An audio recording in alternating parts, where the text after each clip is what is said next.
महापुरुष का जन्म हो गया, योगपीठ जिसको सांग कहते हैं।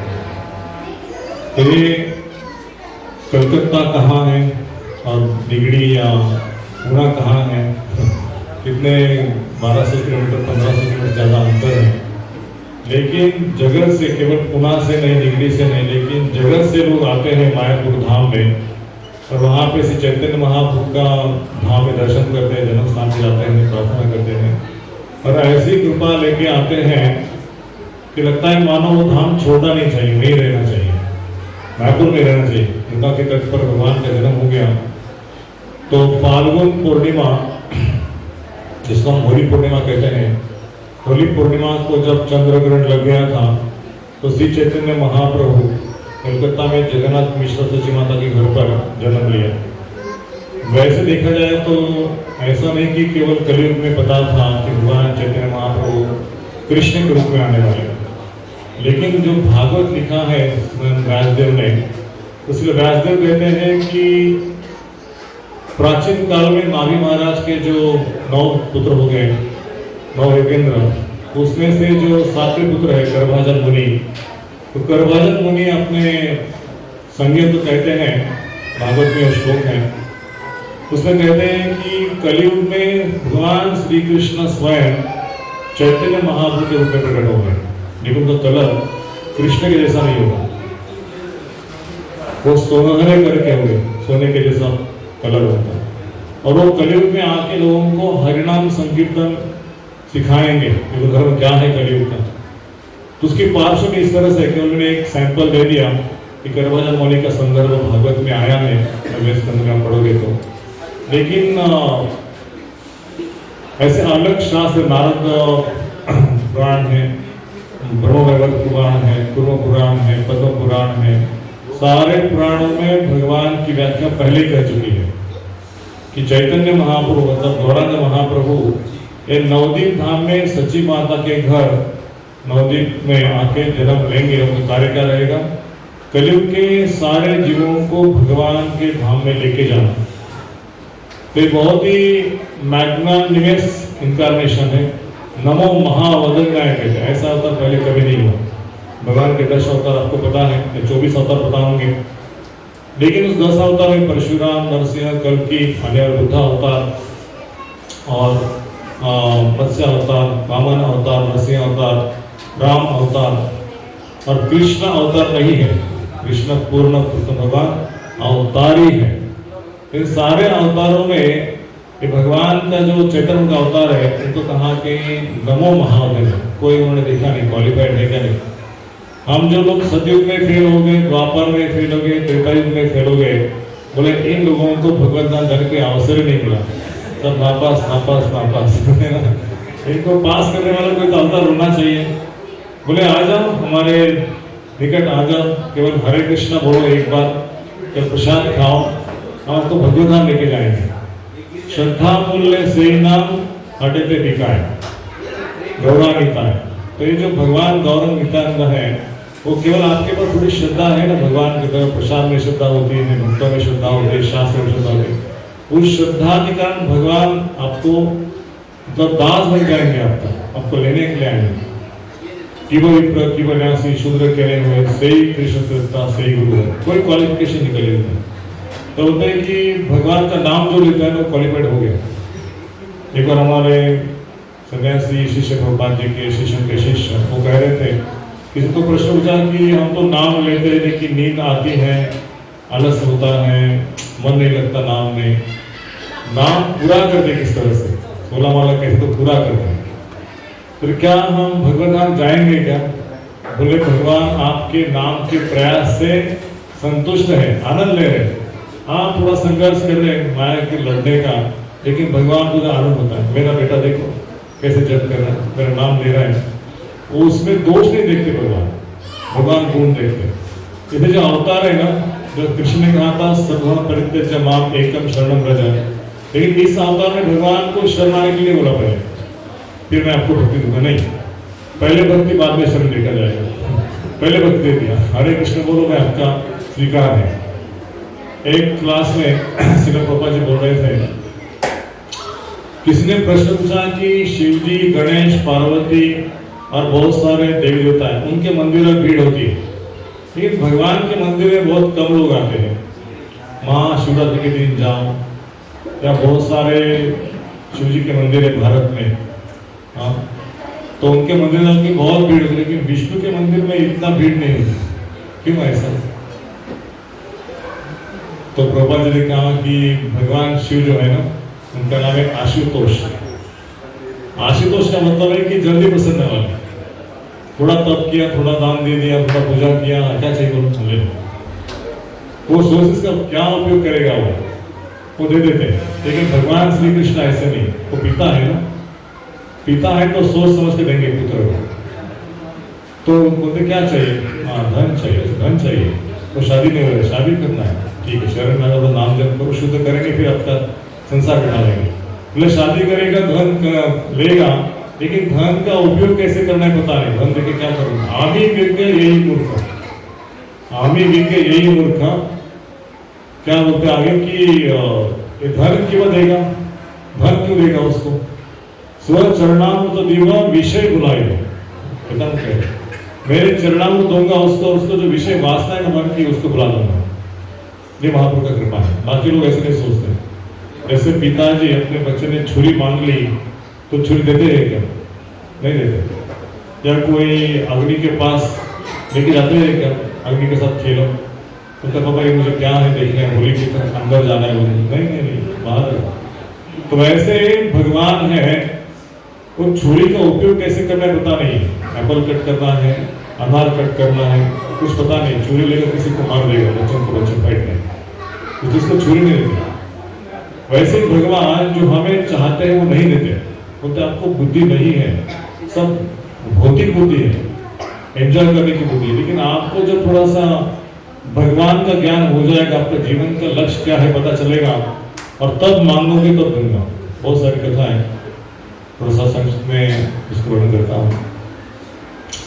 जय जय श्री चैतन्य, जय नित्यानंद, जय अद्वैत चंद्र, जय गौर भक्तवृंद। श्री चैतन्य महाप्रभु की जय हो।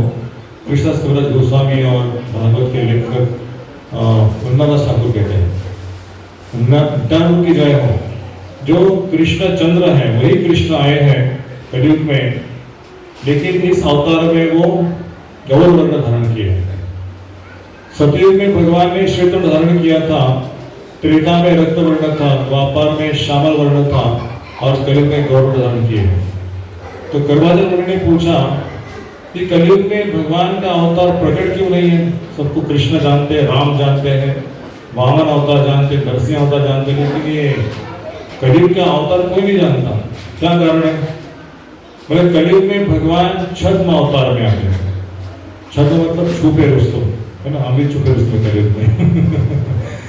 तो भगवान भी ऐसे करते कलयुग के लोगों को, आप मुझे फंसा रहे, मैं आपको फंसाऊंगा, है ना। भगवान को सब लोग फंसा रहे कि क्या चाहिए भगवान से? संपत्ति चाहिए, सुख चाहिए, लेकिन भगवान नहीं चाहिए। भगवान के रिसोर्सेस चाहिए, लेकिन भगवान नहीं चाहिए। हम भगवान को फंसा रहे, ठगा रहे। तो भगवान का अच्छा रिसोर्सेस दे दूंगा, लेकिन उसके पीछे एक पैकेज दे दूंगा। क्या? कौन सा पैकेज? त्रिविध क्लेश आते कि आदि भौतिक, आदि दैविक, आध्यात्मिक, और उसके साथ साथ तो हमने एक और कष्ट अपने आप में लिया है, जन्म मृत्यु जरा व्याधि, बुढ़ापा आएगा, व्याधि हो जाएगा शरीर में, और एडमिट हो जाएंगे तो जितना पैसा मांगा था भगवान से सब डॉक्टर को दे देंगे एक साथ। तो भगवान को हम फंसा रहे थे, लेकिन भगवान ने हमको व्याधि के टाइम में फंसा दिया। आपको जो थे हम मांग लिया, लेकिन अभी भर दोगे, तो हमें बिल वापस भरना है, लेकिन ये शरीर जिसने दिया है उस शरीर को भगवान के सेवा में लगा के उसको पे करना है। क्योंकि हम अपने सेवा में लगा के, देखो सुबह से उठते रात को सोते हैं, हम अपने बारे में सोचते हैं, है ना। आज यहाँ जाना है, वहाँ जाना है, ये करना है, वो करना है, बैंक का काम है, डॉक्टर के पास जाना है, बच्चे की फीस भरना है, और क्या क्या पता नहीं रिलेटिव आने वाले हैं, उनका सेवा करना है। तो कोई सोचता है मंदिर में जाना है, सेवा करना है? कोई नहीं सोचता। भगवान वैसे कुछ अपेक्षा करते हैं, कुछ सेवा करना है, कोई नहीं सोचता। तो हमें भगवान ने मौका दिया कलयुग में कि मैं आपके निकट में आया हूँ। मेरा पता मालूम हो गया ना अभी। चैतन्य महाप्रभु के बारे में जितने लोग अभी यहाँ पे जानते हैं, मालूम हो गया कि चैतन्य और कलयुग में आए हैं, तो क्या मांग रहे हो? हरि नाम करो, हरि कथा सुनो, हरि का सेवा करो। मतलब भगवान छद्म रूप में आते हैं भक्त बोल के, पंचतत्वात्मकम कृष्णम भक्त रूप स्वरूपम भक्ता अवतारम भक्ताख्यम नमामि भक्त शक्तिकम।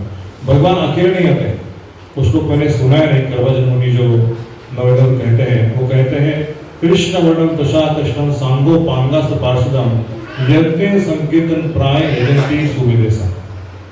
ये कृष्ण है लेकिन अकृष्ण है, तुषा कृष्ण सांगो पांगास पार्षदम, अपने पार्षदों को लेके आएंगे।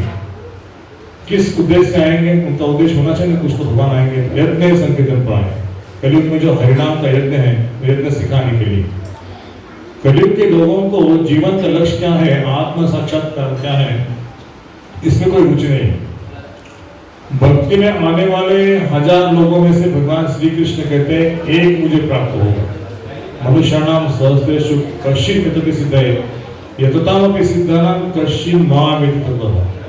कितने लोग भक्ति में आते हैं, भगवान के पास आते हैं, उन पास में आने वाले में से एक व्यक्ति जो है वो एक व्यक्ति शरण लेता है, गुरु की शरण लेता है और गुरु की सेवा करता है। फिर भी उन सेवा करने वालों में से ऐसे फिर से 100 लोग या 1000 लोग, उसमें से एक व्यक्ति भगवान को प्राप्त होगा। क्यों? कितना क्यों दुर्लभ है? क्योंकि भौतिक जगत का स्वभाव है भगवान से दूर जाना। भगवान के पास में आए थे लेकिन किसी न किसी कारण से मन चला गया भौतिक विषयों में। तो प्रभुपाद ने कहा कि there are 3 types of devotees, first class devotees, second class devotees, third class devotees. Devotees are all are devotees.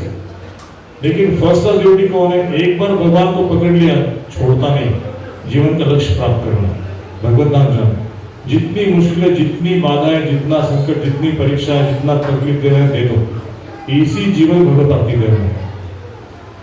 तो ये फर्स्ट क्लास ड्यूटी है। थोड़ा तकलीफ हो गया, थोड़ा कुछ हो गया, बस भक्ति करना बस।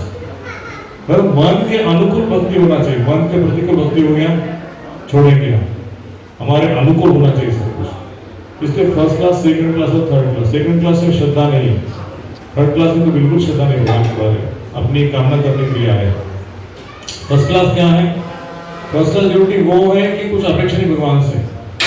भगवान आप मुझे लकड़ी से पीटो, कुछ भी तकलीफ दे दो, लेकिन मैं सेवा छोड़ने वाला नहीं। मैं मुझे प्राप्त हुआ है तो कोई सौभाग्य से, उसको मैं छोड़ूंगा नहीं करूँ। तो ये हो गया नाम जप और सेवा और हरि करना का आश्रय, भक्तों का संग का आश्रय। इससे भगवान की प्राप्ति हो सकती है।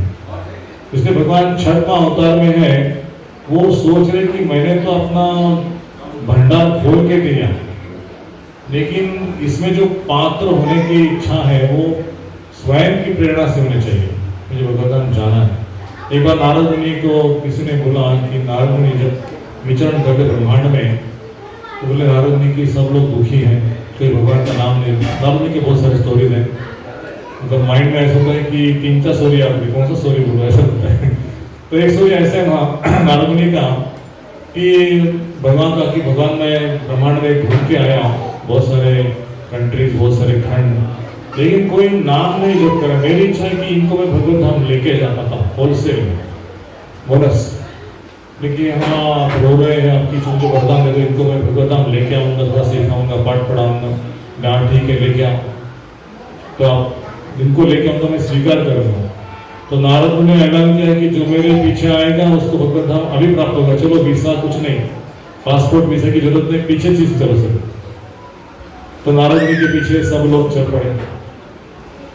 फिर भगवत धाम जाने के लिए जो अलग अलग लोगों का ट्रैवल है ना, स्वर्गलोक है और तपलोक है, जनलोक है, मनरलोक है, स्वर्गलोक है और सत्यलोक है।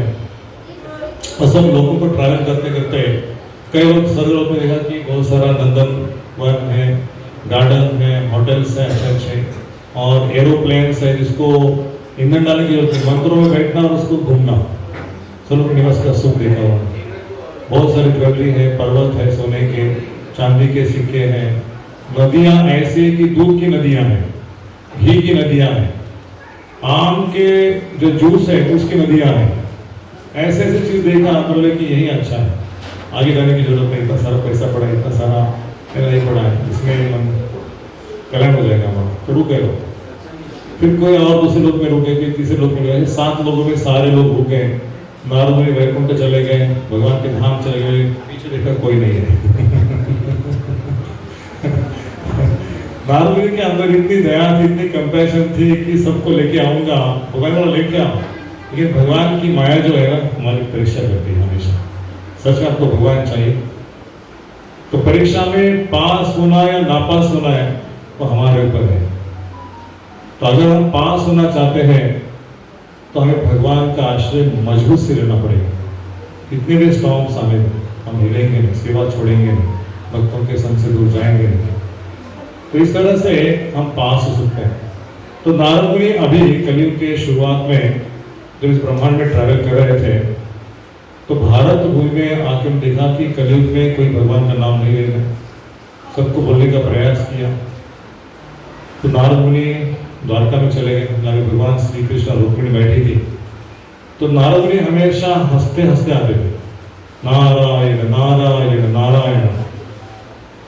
तो अभी दुखी होके आ गए, रोते रोते आ गए। तो भगवान श्री कृष्ण रुक्मिणी के साथ बात कर रहे थे। रुक्मिणी भगवान श्री कृष्ण से बोल रही थी कि स्वामी आप तो राधा रानी से ज्यादा प्रेम करते हो, राधा रानी आपके ऊपर इतने आकर्षित क्यों है? और मुझे तो आपने वृंदावन में स्थान दिया ही नहीं।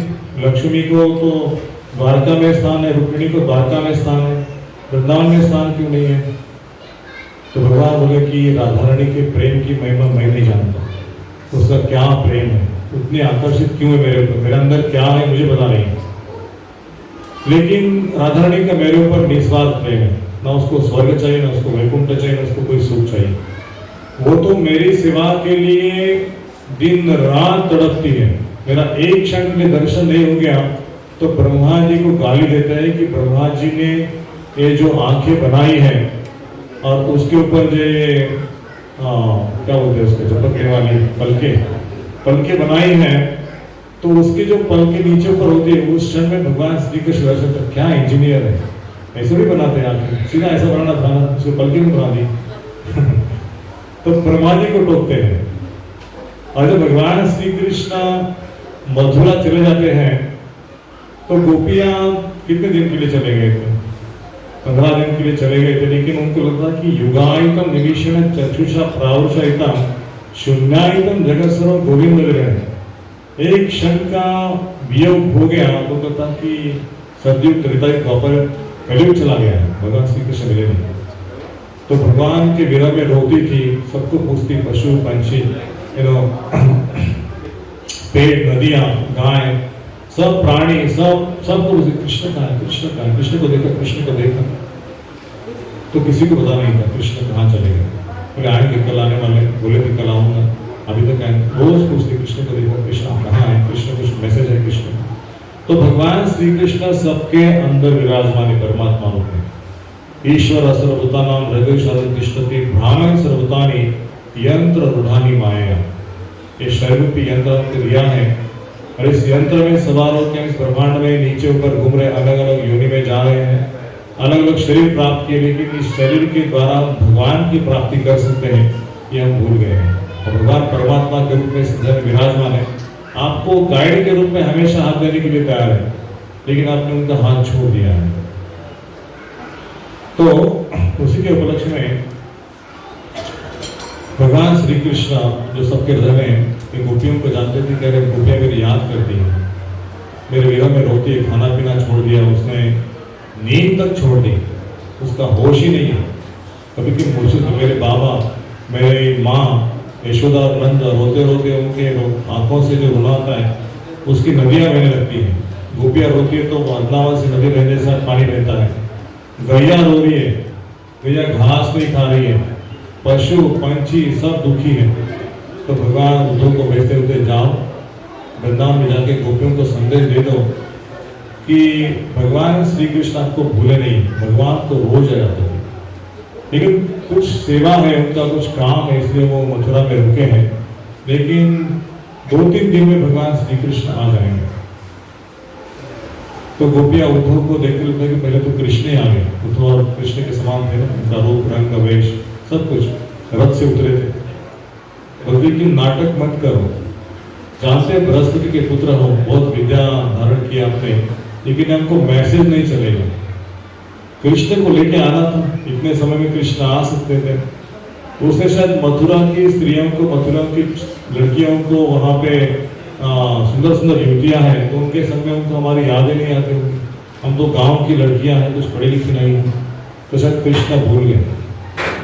उद्धव को समझ में आया कि ये जो गोपियों का प्रेम है, कृष्ण के साथ में मैं इतना निकटस्थ रहता हूँ, लेकिन मुझे कृष्ण के बारे में कुछ जानकारी नहीं है। मैं सारे शास्त्रों को पढ़ता हूँ, बृहस्पति का शिष्य हूँ, लेकिन मेरे अंदर ऐसा प्रेम तो होना ही नहीं। कृष्ण को देखने का मुझको लगता ही नहीं। गोपियां तो खाना पीना छोड़ दी, नींद छोड़ दी, क्या ऐसा प्रेम कृष्ण के अंदर। तो भगवान श्री कृष्ण के बोलते वापिस, अरे मैं इनको समझाने का प्रयास किया, लेकिन ये तो मेरे बुद्धि से परे है, उनका प्रेम मैं नहीं जान पाता। तो वापिस चले गए मथुरा में और भगवान श्री कृष्ण को समझा, अरे भैया आपने उनको क्यों फंसा दिया, क्यों प्रेम किया। तो भगवान श्री कृष्ण बोलते हैं, उठाओ बैठो, लोग बिठा दे।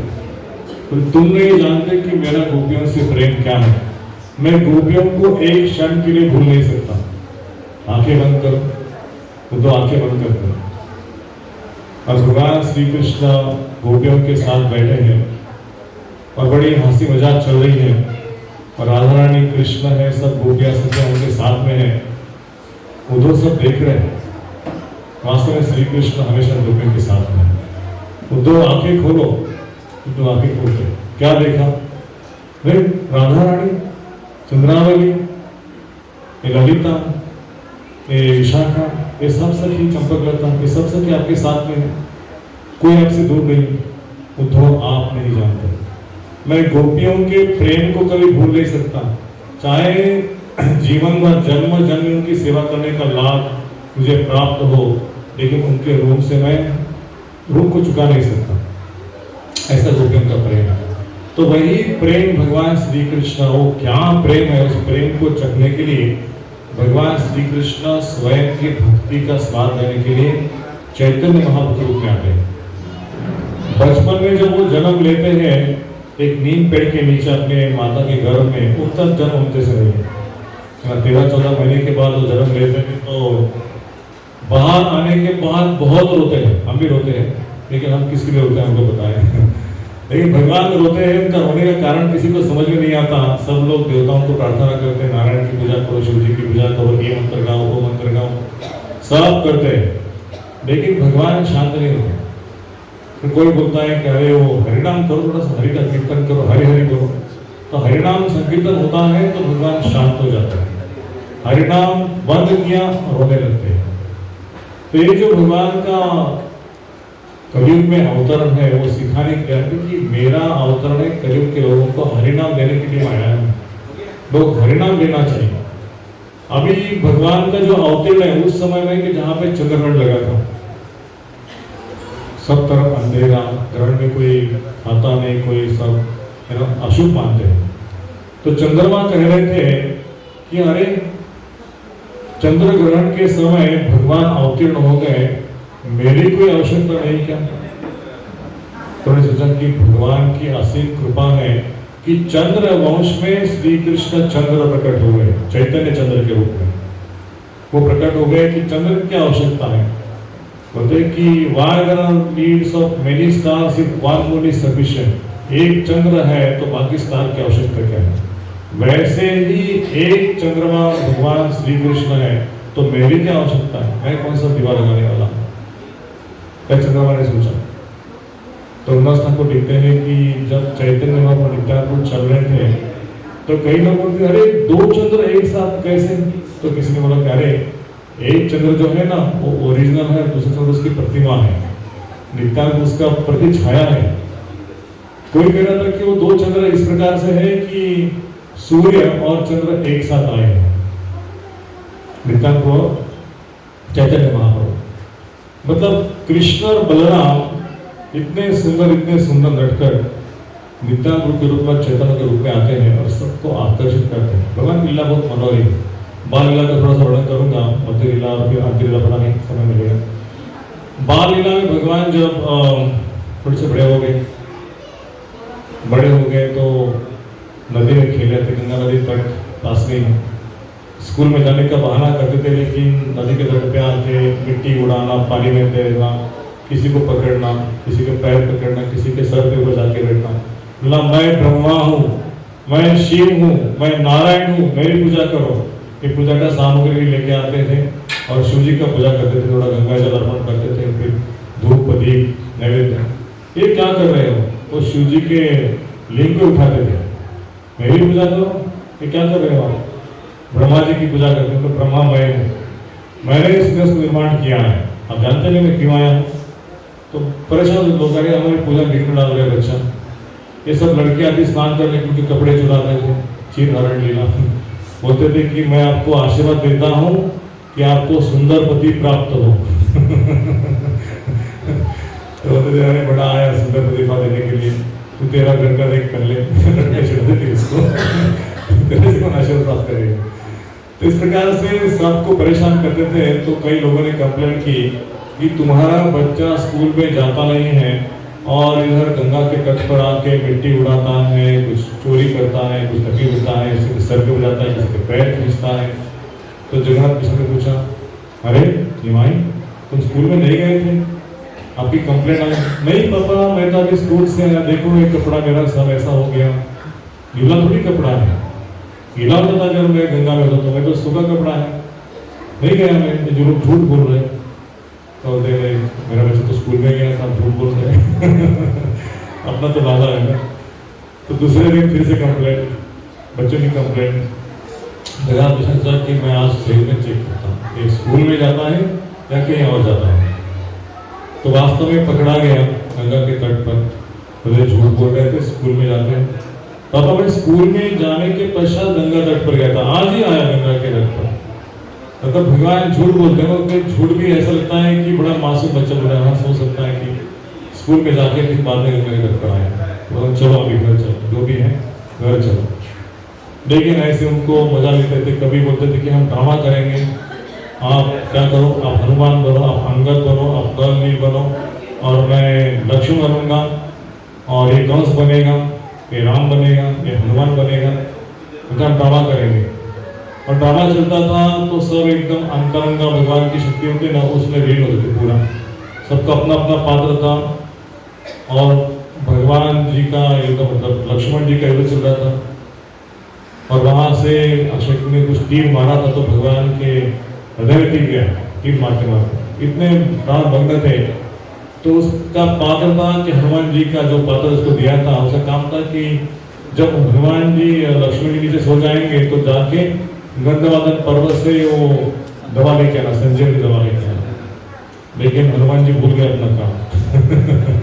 आगे सब लोग परेशान, ये दिवाई जो लक्ष्मण बना है वो उठ ही नहीं रहा है, सबको हिला रहे, उसको अरे उठो, अरे उठ नहीं रहा है।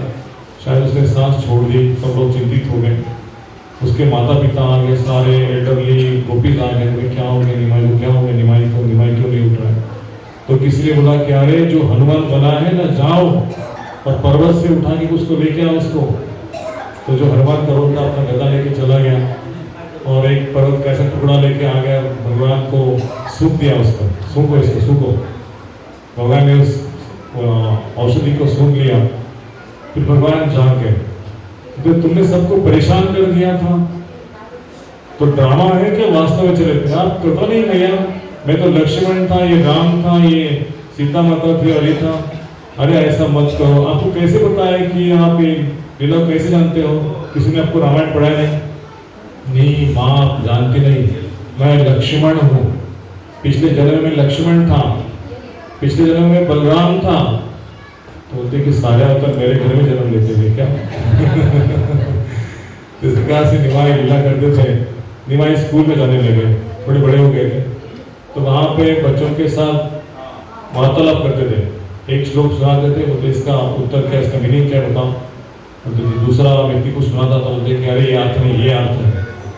फिर उसी अर्थ को बोलते थे कि नहीं ये अर्थ नहीं, ये अर्थ है। अरे निमाई तुम्हें अपने अर्थ बताते हो, फिर उसको फिर काट छाट करके दूसरा अर्थ, फिर वो नहीं वो है। आपकी बातों में विश्वास नहीं आता कि क्या अर्थ है।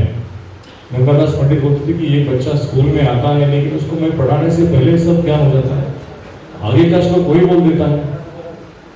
कई बार निमाई ने सोचा कि सब लोग जो है ना वो शास्त्र में माहिर नहीं है, उनको मैं अपना थोड़ा 11 साल के बाद वो टीचर बन गए, निमाई बिकम्स अ टीचर, और सबकी क्लास में चालू कर दिया। अभी स्कूल के टीचर बन गए तो ज़्यादा ज्ञान होता है, तो उनको पढ़ाने लगे, पाठ पढ़ाने लगे। तो मुकुंद बाकी सारे विद्यार्थी थे, बोलते थे कि निमाई कितने घंटे तक स्कूल चलेगा, बस करो और पढ़ाना, फिर हमको जाना है, टिफिन खाना है, ये करना है, वो करना है। फिर निमाई छोड़ते थे उनको, जाओ, लेकिन दूसरे रास्ते से उनके घर के सामने आते थे। बोले मुकुंद, मैंने जो सुबह पाठ पढ़ाया तो क्या सीखा आपने, ये श्लोक का मीनिंग क्या है, वो श्लोक का मीनिंग क्या है। निमाई बता रहे, मुकुंद बोलता था कि अभी तो पढ़ाया, फिर से क्यों आ गए, तो रास्ता छोड़ के दूसरे रास्ते निकल जाते थे।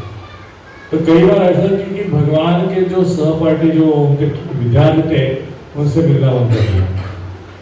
और निमाई ने सोचा, अरे मैं किस कारण से जगत में आया हूँ, लोग मुझसे दूर भाग रहे, ये ब्राह्मण लोगों को मैं भक्ति देने के लिए आया, लेकिन ये ब्राह्मण लोग स्वीकार नहीं कर रहे।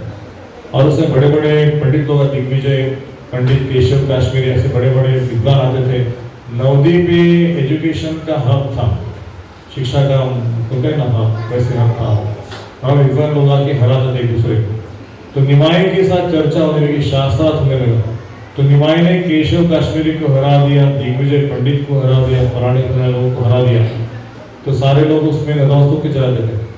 तो निमाई को खुशी नहीं होती हराने के बाद, बोलते थे मैंने तो सबको हराने की, मेरा ही काम ही नहीं, क्यों आया जगत में। ये पंडित लोग से मेरा अपराध कर रहे, जिनका उद्धार करने के लिए आया हूँ, वही मेरी निंदा कर रहे हैं, कोई मेरे सुनना नहीं चाहता, सब भाग के जाते, ब्राह्मण लोग कर्मकांड कर रहे सब।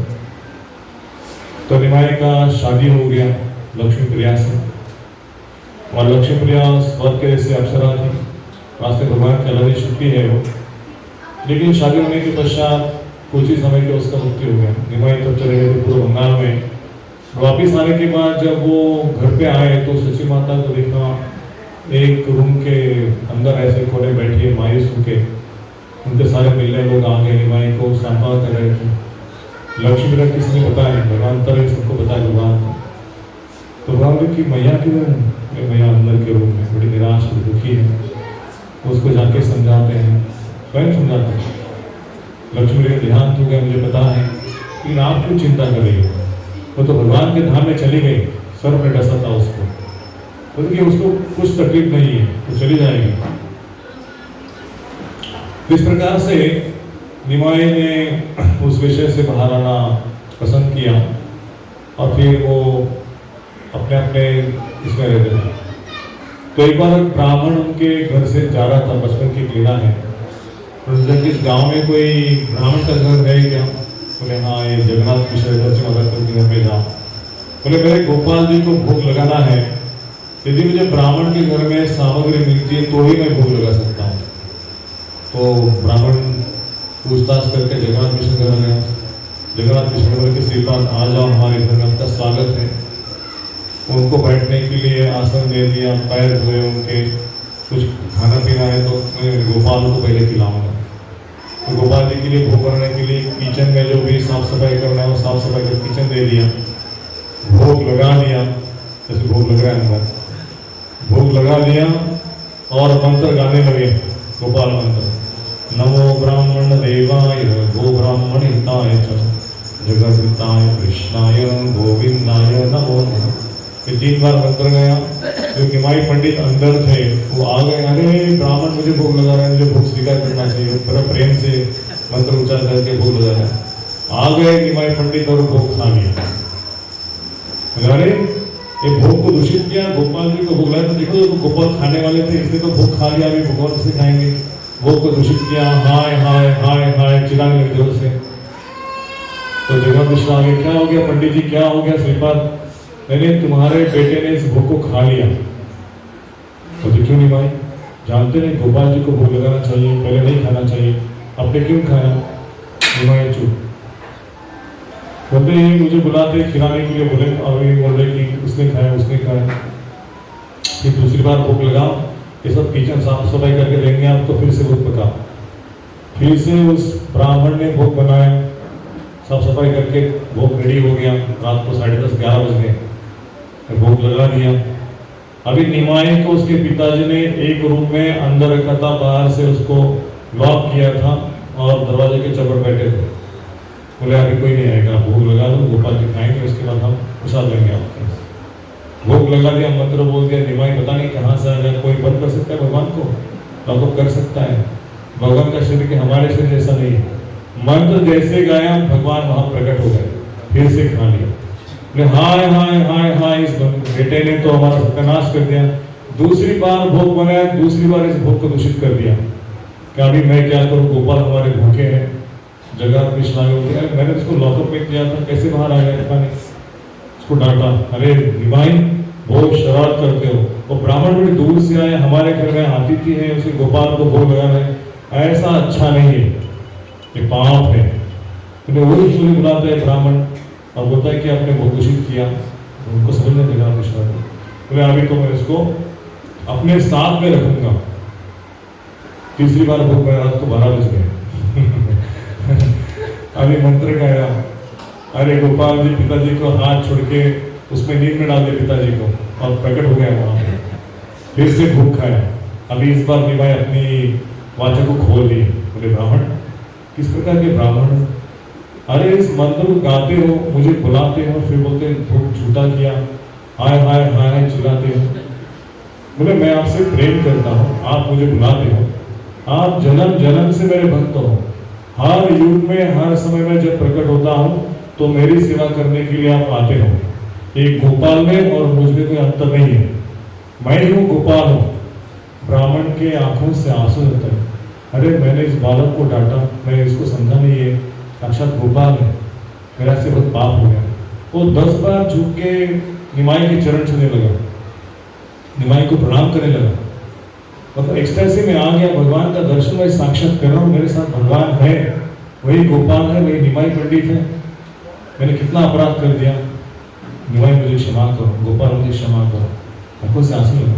निमाई पंडित बोलते हैं मैं क्षमा करूंगा, लेकिन मेरे मम्मी को मेरे पापा को नहीं बताना कि मैं गोपाल हूँ। भले नहीं बताऊंगा, नहीं तो फिर दंड पड़ेगा आपको। इस प्रकार से जगन्नाथ मिश्र आ गए वापिस। तो ब्राह्मण जगन्नाथ मिश्र को देखा, नहीं नहीं नहीं ठीक है, गोपाल जी ने भोग स्वीकार किया, वो खा लिए। बोले अभी चिल्ला रहे थे, अभी क्या हो गया? नहीं नहीं भोग खा लिया, कुछ नहीं यजमान, मैं आपका बहुत बहुत धन्यवाद।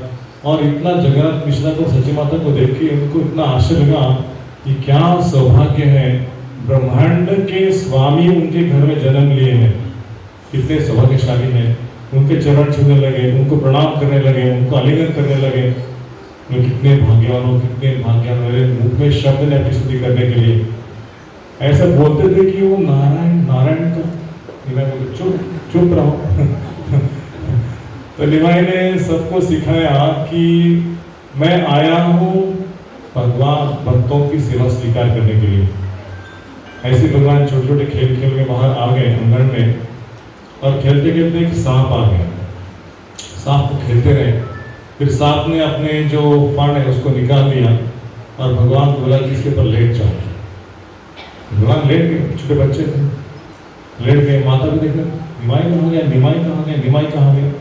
देखा तो आंगन में आ गया है। उस समय क्या first floor, second floor, third floor, late कुछ नहीं था। बच्चे लोग बाहर आते थे, आंगन में खेलते थे।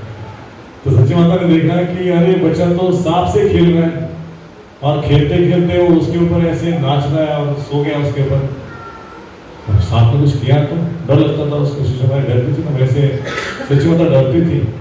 सांप ने काट दिया, मेरे बच्चे की मृत्यु हो जाएगी, मैं सबको बुलाऊंगी, लेकिन हाथ में कुछ ले लिया उसने, काट दिया तो एक तरफ का डर उसको छुड़ाने का, लेकिन उसने काट दिया तो मैंने प्रार्थना कर ली विष्णु से कि उसको छुड़ाओ, ये मर न जाए, ये बहुत कीमती है, इसको मैं छोड़ नहीं सकती। ऐसे वैसे तो रोने लगी, और ऐसी मूर्छा आ गई उसको, गिर गई जमीन के ऊपर।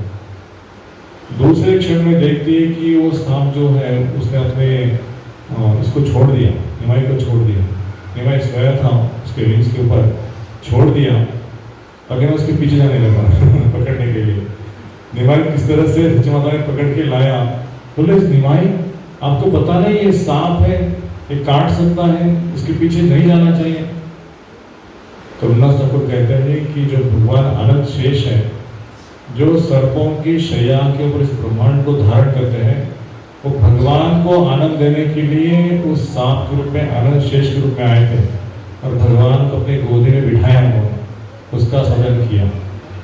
तो देखो हम कितने सौभाग्यशाली भगवान की लीला सुनने के लिए, जो ब्रह्मांड के स्वामी आज अभी 500 साल पहले कलकत्ता के पास नवदीप में आ गए और उनकी लीला सुन रहे। जैसे मालूम लग रहा है कि अभी भी लीला प्रकट हो गई।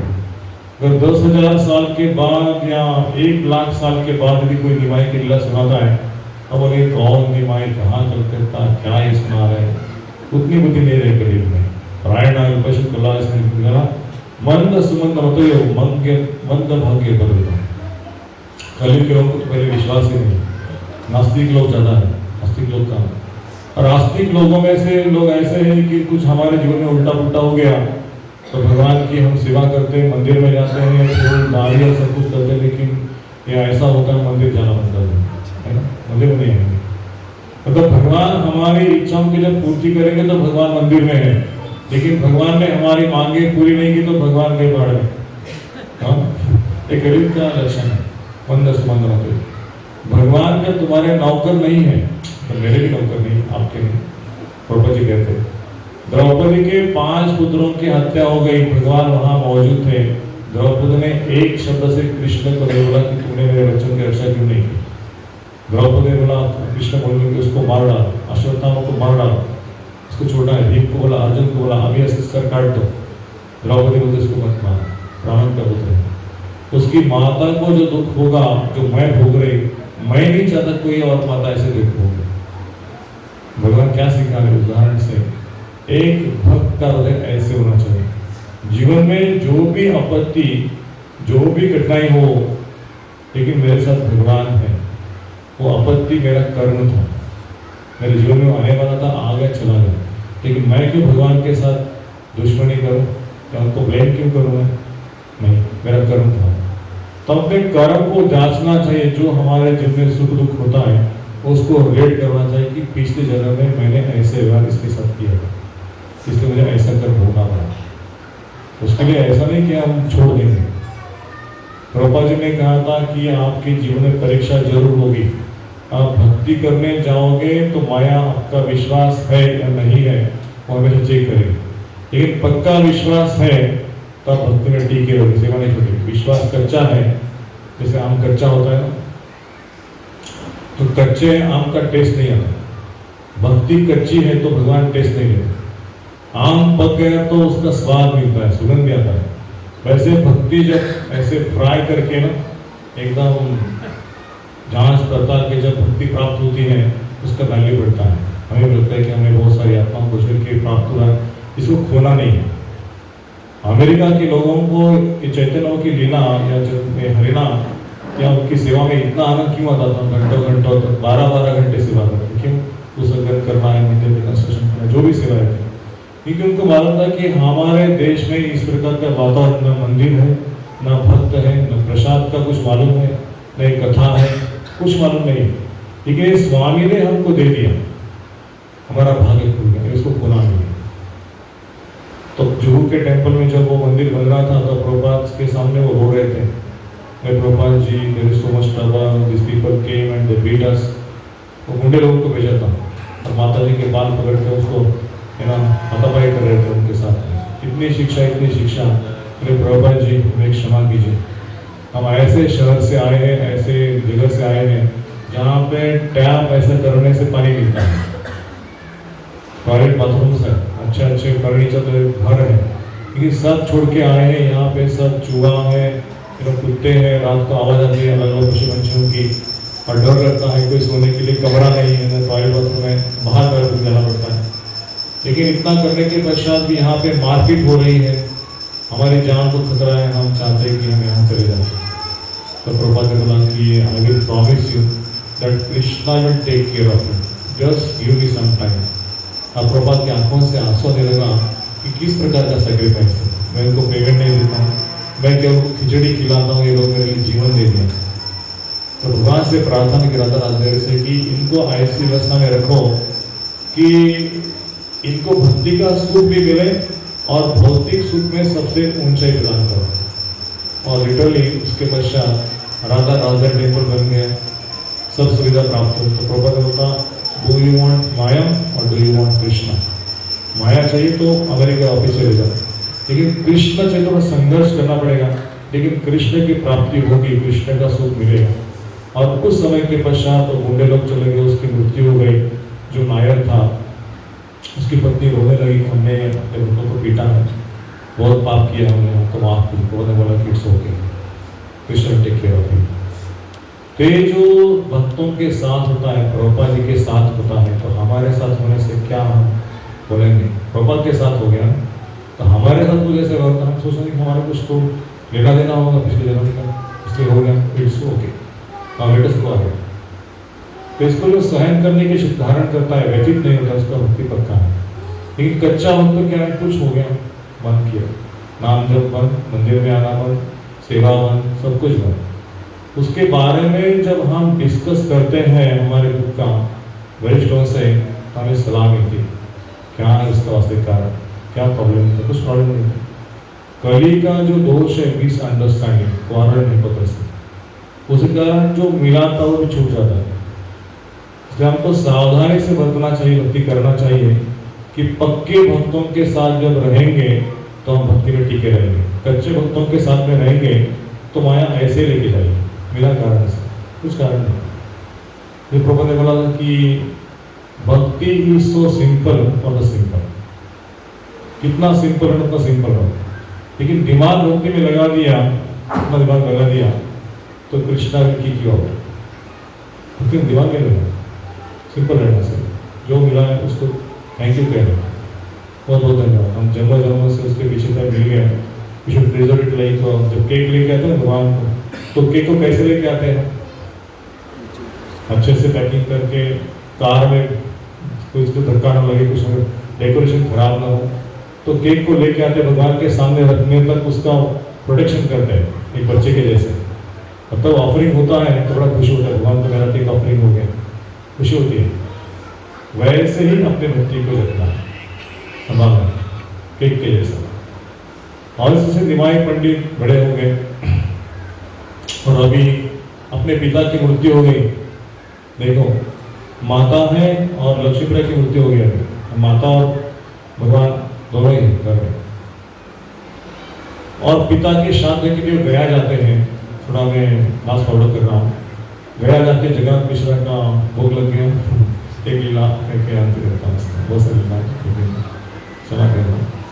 तो गया में जाते हैं, जगन्नाथ मिश्रा का सब जो तर्पण होता है वो सब करके, पिंडदान करके उनको बताता है कि ईश्वरपुरी नाम के महान संत है, उनसे अगर मुलाकात हो गया तो अच्छा, गुरु से मिला है। तो ईश्वरपुरी से जाके मिलते होते कि मैं निमाई, मैं आपका दर्शन करने के लिए आया, मुझे भगवान के चरणों का आश्रय चाहिए, आप मुझे आश्रय देंगे ना गुरु जी? आप मुझे स्वीकार कीजिए।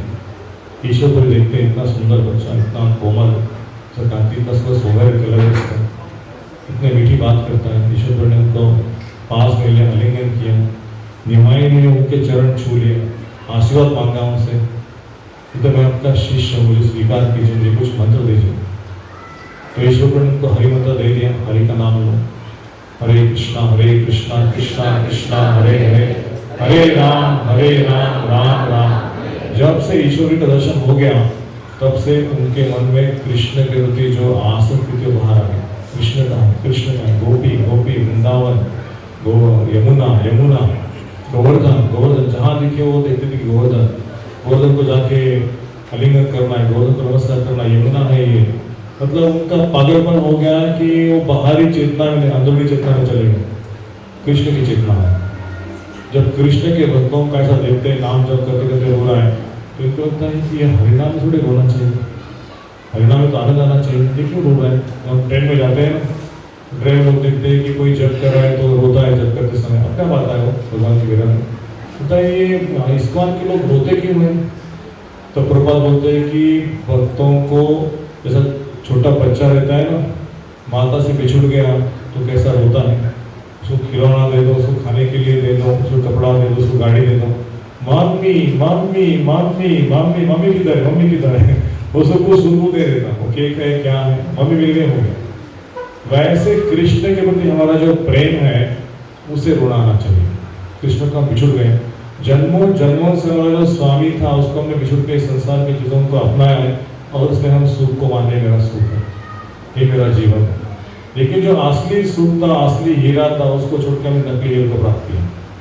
और इसलिए निमाई सिखाते कि मैं जब गुरु से मिला तो मुझे जो हीरा मिला भगवान श्री कृष्ण का प्रेम, उस प्रेम का जो स्वाद है, जब मैं हरिनाम करता हूँ तो आंखों से आंसू आता है, जमीन में लोटपोट हो जाता हूँ, पता नहीं क्या होता है मुझे।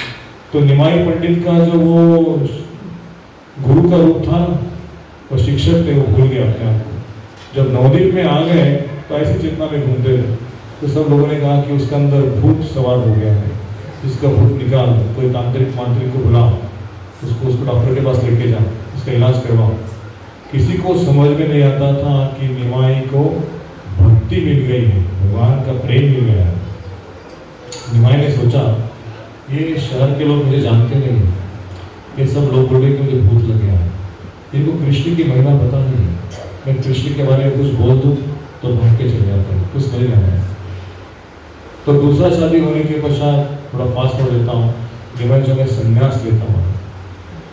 माता को बोलते कि माता मैं तो संन्यास लेने के लिए आया था, लेकिन मेरा दूसरा शादी कर दिया आपने, कि मेरा संसार में रहने का कोई मतलब ही नहीं, मैं सबका कल्याण करने के लिए आया हूँ, मुझे संन्यास लेना है, लोग मुझे रिस्पेक्ट नहीं कर रहे। माता एकदम डर जाती है, अरे अभी शादी कर दिया, विष्णु प्रिया को छोड़ के चले जाऊँगा। नहीं नहीं नहीं, आप छोड़ के मत जाओ। माता के पैरों की जमीन हिल जाती, जैसे आसमान टूट पड़ा है वैसे मूर्छित हो जाती है। अकेला बेटा इतना सुंदर, शादी हो गया, सब कुछ है, क्या हो गया, जगह चले गए, मैं क्या करूँ, विष्णु प्रिया अकेली है। माता को बोलते कि माता आप जानते नहीं आप कौन हो, मैं त्रेता में आया था तो आप कौशल्य थे, मैं राम था, सतयुग में आया था तो आप आदित्य थे, मैं वामन देव था, द्वापर में आया था आप देवकी थी, मैं कृष्ण था, कान्हा था आपका। तो भगवान माता बोलती कि तो नहीं, मुझे इस युग में, इस अवतार में भगवत प्रेम वितरित करना है, सबको हरिनाम देना है, सबको कृष्ण का प्रेम देना है, मुझे आज्ञा दो, मैं आपके चरण छूता हूँ। तो वास्तव में उनके आंखों से आंसू आ रहा था जो निमाई बोल रहे थे। तो माता ने सोचा कि वास्तव में ये कुछ करने के लिए आया है, बोलते मेरा तो हृदय कांप रहा है, लेकिन यदि आप चाहते हैं तो अद्वैत आचार्य को पूछो, नित्यानंद को पूछो, डगर को पूछो, मुकुंद को पूछो, हाँ इन सबको पूछो, कि परमिशन मिलती है तो आप जा सकते हैं। लेकिन संन्यास लेने के पश्चात पास में जगन्नाथपुरी है, जगन्नाथपुरी में निवास करना, दूर नहीं जाना। सबको पूछते हैं, अद्वैत आचार्य से, नित्यानंद से, भरत पंडित से, सबको पूछते हैं, कोई नहीं बोलता कि जाओ। आखिर बोलते हैं कि यदि आपकी माता आपको परमिशन देती है, हम तो चाहते हैं कि आप घर में रह के भक्ति करो। बोलते कि अद्वैत आप नहीं जानते, आप तो महाविष्णु हो, लेकिन मुझे संन्यास लेके सबका उद्धार करना है। भगवान आप स्वराट हैं, आपको कौन रोक सकता है, आप चाहे जो करो, लेकिन आप कल्याण करने के लिए आए हो तो वो करो। तो भगवान नमस्कार 20 मिनट हो गए। तो भगवान संन्यास धारण करते हैं, बड़ी फास्ट पड़ी है, और फिर इसमें आके नवदीप में आते, पहली बार नवदीप में आके सबको बोलते हैं कि हरिनाम संकीर्तन करना है। अभी नवदीप से कब चले गए थे पता नहीं था, केवल 5 लोगों को पता, सची माता को पता था। बाकी सब लोग देखते हैं कि मुंडन हो गया, बाल कटवा के, भगेश्वर पहने, इतना सुनहरा कलर में, हाथ में दंड कमंडल में, और नाच रहे गा रहे संन्यास अवतार में, और सब लोगों को अपलवित हो गए। भगवान का रूप है ना, बहुत अनुभव है। फिर संन्यास का दर्शन करके सबको बोला कि हरिनाम संकीर्तन एक कलयुग का धर्म है, उसको करना चाहिए, आप हरिनाम ले लो, भगवान की प्राप्ति होगी, आप भगवान को मत भूलो। तो ये संन्यास अवतार में जब कोई संन्यास सुनाता है ना, तो लोगों के मन में बात जचती है। तो निमाई के शब्दों में अभी अलग सा भाव था, तो सब लोग उनके चरणों में नमस्कार करने लगे, घर में बुलाने लगे, मेरे घर में आओ, मेरे घर में आओ, मेरे पीढ़ियों को कल्याण करने की बात आपने कही है। तो इस तरह से निमाई ने बहुत सारी लीला, लेकिन मैं जगन्नाथपुरी की लीला, साउथ इंडिया की लीला, वृंदावन की लीला, क्या क्या कहूँ इतने कम समय में। लेकिन यदि आप फिर से जुड़ जाते इस कार्यक्रम के निमित्त से, तो हम निमाई की लीला हर बार सुनाएंगे आपको। तो ये जो अपना गीतामृत प्रोग्राम है, तो ये इसमें होता है R7 में, लेकिन यदि R1 में ही आपको प्रोग्राम करना है तो R1 में हम भगवद गीता कोर्स जो 6 सेशन जर्नी है, डिवाइस कोर्स बोलते हैं इसको, तो 6 सेशन करवाएंगे। तो यहाँ पे जो व्हाट्सएप का QR कोड है उसका आप खाली स्कैनिंग करना है तो आपका रजिस्ट्रेशन हो जाएगा। 500 रुपये उसका मूल्य है 6 सेशन का। उसमें प्रसाद मिलेगा आपको, भगवद गीता मिलेगी और माला मिलेगी, बहुत सारा कुछ मिलेगा। और जिन जिन भक्तों ने सेशन को 6 सेशन कंप्लीट किया है तो उसके टॉपिक्स भी है, can scientist believe in God, getting eyes to see God, privilege of humanity, science of soul, कि God is one, why there are so many religions, कितने धर्म क्यों है, और भगवान को प्राप्त करने के लिए जो मार्ग है ABCD क्या है, उसका सारा वर्णन पावर पॉइंट प्रेजेंटेशन से आपको सुनाया जाएगा। और जिन जिन भक्तों ने इस कोर्स को किया है आज पक्के भक्त बन गए, कभी छोड़ते नहीं हमें भगवान का दर्शन, भगवत कीर्तन, भक्तों का संग, उसमें वो आनंद लेते हैं। यदि आपको इस कोर्स की जानकारी अधिक चाहिए तो दिव्य कृपा गौर प्रभु जो R3 में रहते हैं उनका नंबर लीजिए, उनसे आप जानकारी प्राप्त करें। और पोस्टर में नंबर भी है उनका, QR कोड में आप एक व्हाट्सएप ग्रुप में जुड़ जाएंगे। एक पुस्तक बुक स्टॉल के ऊपर है, तो प्रभुपाद ने कम से कम 70 बुक लिखे हैं और सभी लोगों को कृष्ण भावनाएं बनाए उस बुक में। तो उस बुक्स को आप अपने घर में लेके जाइए, पढ़ने का अभ्यास के बच्चों को सिखाइए। ये हमारा सनातन धर्म है, वैदिक धर्म है। इस वैदिक धर्म को प्रिजर्व करने के लिए, आगे वाले जनरेशन को देने के लिए हमें भगवान ने जिम्मेदारी दिया है। ऐसे मनुजन को व्यर्थ ना होइए, भगवान का नाम लेके, भगवान के भक्तों का संग करके उस सेवा का उसकी सेवा कीजिए और अपने जीवन को परफेक्शन लाइए, पूर्णता प्राप्त कीजिए। इसके प्रभाव बोलते कि there are so many temples but there is none temple who is teaching Krishna consciousness. भगवत ज्ञान नहीं देता, मंदिर बोलते हैं, पैसा लेते हैं और बोलते ये प्राप्त होगा, वो प्राप्त होगा, जाओ, कोई रिलेशनशिप नहीं वहाँ। लेकिन ISKCON temples are such temples, they are like the heaven on earth, है ना, वैकुंठ ही है, बस वैकुंठ के एम्बेसीज है या यूनिवर्सिटीज है जिसमें आपको शिक्षक के रूप में पढ़ाया जाता है, भगवान के साथ सेवा में लगाया जाता है और आपको हाथ दे के भगवान के चरणों में खींच के लेके आते हैं। ऐसे अध्यापक वहाँ पे आपका सौभाग्य है कि ऐसे प्रभुपाद जैसे आचार्य हमें मिले हैं और उनके संग में आके उनके शिक्षाओं को प्राप्त करके सेवा करके हमारे गुरुजन का कल्याण करना चाहिए, बच्चों का कल्याण करना चाहिए। तो हमारे बहुत बहुत आभारी अमन पूरी प्रभु माता जी और श्री माता जी, दिव्य कृपा गौर प्रभु माता जी और कौन यहाँ पे सेवा कर रहे सब भक्तों का, अक्षय प्रभु आए हैं, केदार प्रभु आए हैं, गणेश प्रभु आए हैं, कविता माता जी ने भी सेवा की, तो विजय प्रभु, ये सारे वॉलेंटियर्स सुबह से रात भर सुबह ये सेवा करें। एक ही उद्देश्य है उनका कि यहाँ के जो लोग आए उनको ऐसी कोई असुविधा न प्राप्त, उनको आनंद मिले, अभिषेक करने का मौका मिले, फूलों को पंखुड़ियों का निकालना, भोग बनाना, ये हार सेवा करना, डेकोरेशन करना, ये सब स्टॉल, प्रसाद का देखना, प्रसाद का मेनू क्या रहेगा, उसकी लक्ष्मी को कहीं से अरेंज करके प्रसाद खिलाना आप सबको, मेल बिठाने के लिए ये सब सिस्टम, कीर्तन पार्टियाँ में आई है, कई लोग ISKCON के आए हैं, तो ये सब ब्लेसिंग्स है। तो हमें इस ब्लेसिंग्स को ऐसे व्यर्थ खर्च नहीं करना है कि Krishna has given abundant mercy, so how can I take advantage of it. तो मैं बहुत बहुत आपका धन्यवाद आभारी हूँ। इन सब भक्तों को धन्यवाद देंगे जो आपके सेवा के लिए आए हैं, तो हम प्रार्थना करेंगे उनके लिए भी और वैष्णव परंपरा धन्यवाद देंगे। एक बार हरि बोल बोल के हरि बोल।